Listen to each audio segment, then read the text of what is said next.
Hello everyone, welcome to my channel Inclusive Bharat. And welcome to the daily editorial analysis of the Hindu newspaper. In this video we shall discuss the important editorial of 20th December 2023. These are the 6 articles taken up for discussion. Let's discuss the article one by one. The first article, incoming calls. The article discussed that the Telecommunications Bill 2023, which seeks to streamline regulations for telecom expansion in India. The article also discussed the concerns over privacy and surveillance. The article calls for greater transparency and public involvement in the rulemaking process. The industry welcomes the bill, while emphasizing the need for careful consideration of its implications. The government is close to passing a new law called the Telecommunications Bill 2023. The goal is to consolidate and simplify regulations for wireless networks and internet service providers. Let's see the features of the bill.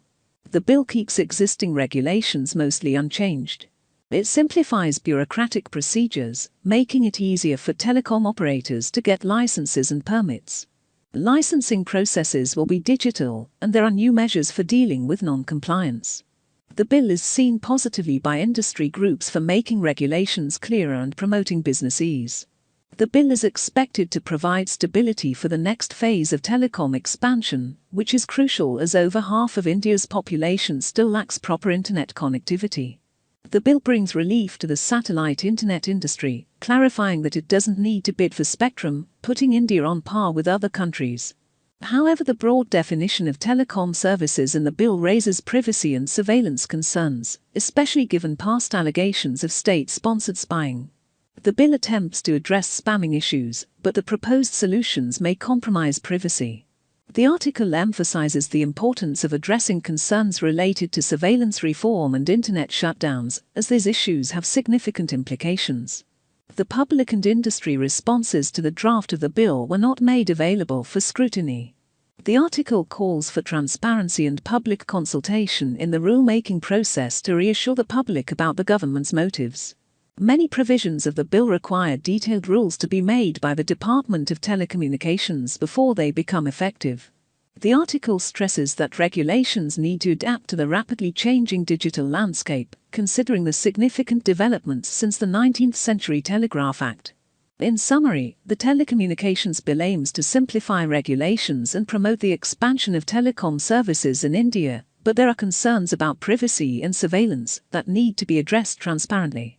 The article highlights the importance of public involvement in the rulemaking process to ensure a fair and balanced approach. That is it about this article. Let's move on to the next article, turbulence in South. The article emphasizes the importance of a more cohesive working arrangement among various agencies to better handle and mitigate the impact of such natural disasters. The month of December has been challenging for Tamil Nadu, with different regions facing natural disasters.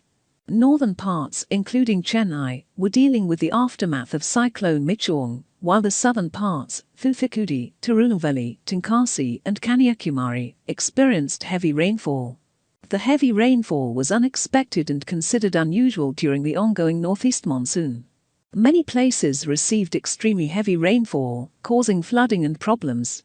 About 4 million people were severely affected, according to the Chief Minister.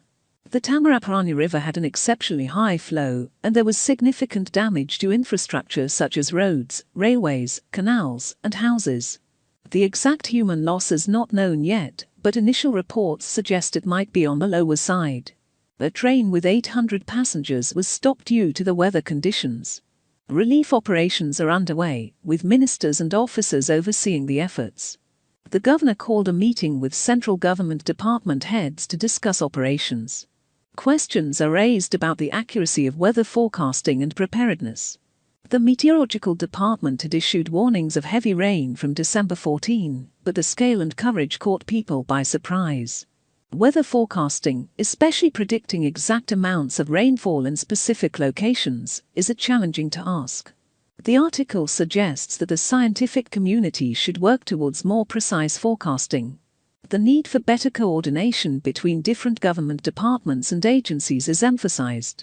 The example given is that closer collaboration between the meteorology department and railways could have prevented the Tiruchendur train from running. The article emphasizes the importance of a more cohesive working arrangement among various agencies to better handle and mitigate the impact of such natural disasters. That is it about this article.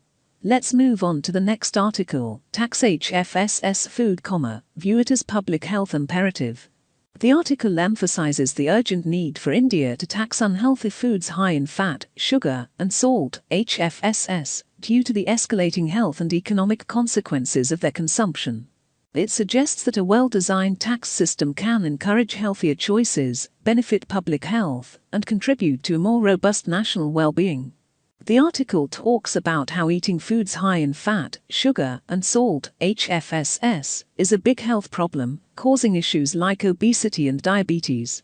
It's not just a problem in rich countries, but also in poor areas. In India, the number of people with health problems related to bad diet has increased a lot. A lot of people are dying because of what they eat. Also, it's costing the country a huge amount of money. Changing diets in India. People in India are eating more and more processed foods, which are not good for health. Sales of snacks and drinks have gone up a lot. This is a problem for health and also for the country's growth. Global approach to the problem. Other countries are trying to solve this problem by making these unhealthy foods more expensive through taxes. It has worked in some places, like Denmark, France, and Mexico. India's previous attempt. In India, a state called Kerala tried to tax fatty foods in 2016, but it later became part of a bigger tax in 2017. Why tax HFSS foods? The article says we should tax those unhealthy foods because they cause problems for everyone. It's not just about making money for the government. The taxes can make companies make better, healthier foods, and people might choose healthier options. How to tax? The article suggests that the taxes should be based on how healthy or unhealthy a food is. This could encourage companies to make healthier versions. It's not just about making things more expensive but promoting better choices. Current tax system problems. Right now, the taxes on unhealthy snacks and drinks in India don't consider how bad they are for health. This means that taxes don't really help people make healthier choices. Conclusion. The article finishes by saying that taxing unhealthy foods in India should not just be about money. It's a way to make people eat better, help them stay healthy, and make the country stronger. It suggests that if we also educate people about good food and provide clear information on labels, it could be a strong way to fight the problem of too many people being overweight or sick. That is it about this article. Let's move on to the next article. Quote India's ethanol conundrum. The article discusses India's struggle to meet its ethanol blending target due to issues with sugarcane production, leading the government to consider a shift to grains-based ethanol, raising concerns about potential impacts on food prices and inflation. It suggests re-evaluating the blending target or focusing on infrastructure and renewable energy as alternative solutions. Countries at a global conference pledged to triple renewable energy by 2030. India has a goal to blend 20% ethanol in petrol by 2025. However, there are challenges due to low sugar stocks and a likely shortfall in sugarcane production. Current ethanol blending situation in India. Ethanol blended petrol, EBP, has increased from 1.6% in 2013-14 to 11.8% in 2022-23.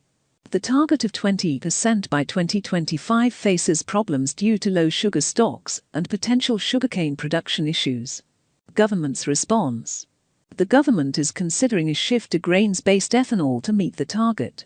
Recent authorization to procure maize for ethanol production indicates a move towards this transition. Potential challenges with grains-based ethanol.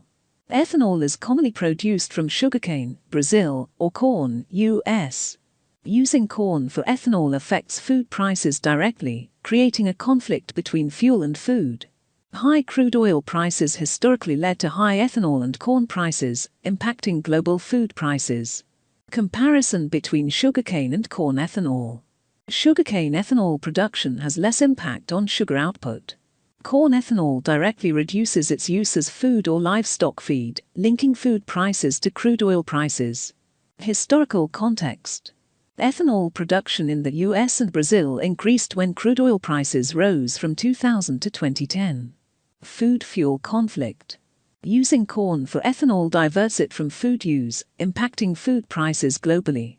The 2006-14 global food crisis was influenced by high corn prices. Recent changes in India's approach. In India, the government incentivized using cane juice directly for ethanol production, causing challenges. A recent order bans the use of cane juice for ethanol production. Shift to grains-based ethanol in India. India's transition to grains-based ethanol, especially maize, raises concerns about potential food inflation. To meet the 2025 target, India needs a significant quantity of grains annually.